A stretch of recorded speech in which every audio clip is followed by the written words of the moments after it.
Saya rasa Parti Maju Sabah selama dari awalnya tahun 19 daripada mula 16 tahun dah, kita banyak menekankan kepada budaya politik. Saya tak mau beri terlalu secara mendalam lah, cuma bila SJPP mempraktikkan budaya politik yang tujuh nilai, kita menekankan segala ahli, terutamanya pemimpinnya di peringkat cawangan, bahagian dan juga Supreme Council mesti pegang kepada budaya politik yang betul.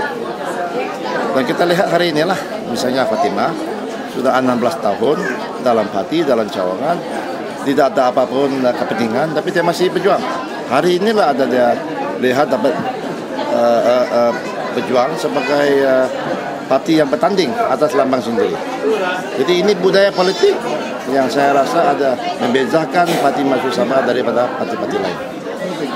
Jadi ini kelainan yang boleh menjanjikan kemenangan SJPP lah. Budaya politik termasuk misalnya perpaduan, yaitu teamwork, semangat berpasukan, di mana dalam pilihannya itu mesti ada semangat berpasukan. Dalam Inggris unity, dalam bahasa kita gunakan perpaduan. Kita gunakan nilai komitmen, kita gunakan nilai maju dan juga ketabahan. Apa itu ketabahan? Bermakna jatuh, ya boleh bangun balik. Jatuh boleh bangun balik. Jadi itu sebagai nilai-nilai dalam budaya politik. Dan ini cuma dia software. Ini cuma dia software. Selama 16 tahun ini kita melatih ahli-ahli kita.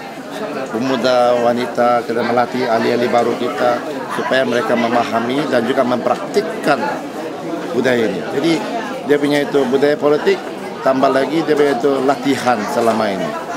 Dan kita mempunyai pemimpin-pemimpin di banyak peringkat yang cukup komited kepada parti dan jalan jelas perjuangan mereka dalam parti, yaitu untuk rakyat dan negeri Sabah.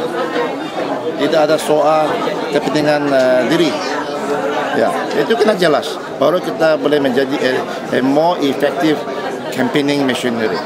Jadi temanya Sabah untuk Sabahan yang akan menjanjikan. Itu saya sudah jelas. Sabah untuk Sabahan itu sebagai satu backdrop, bukan sebagai satu campaign di mana ada exclude lain-lain yang bukan orang Sabah.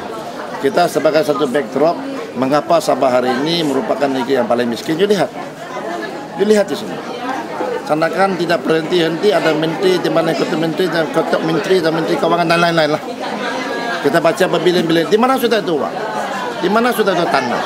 Di mana sumber ekonomi? Where are the rich natural resources? Kita lihat kemiskinan yang merata-rata tempat. Ini cuma yang di sini. Beribu-ribu belia-belia dari Sandakan hari ini kerja di Shah Alam, di Kuala Lumpur. Kerja yang bukan-bukan lah. This is a sign of a serious failure of the government. And we say this is because of the wrong political culture. So we want to change this. Well, not only were we in the Barisan Nasional, I myself in year 2000 was a by-election candidate on behalf of Barisan Nasional. And that time was against PBS and PKR.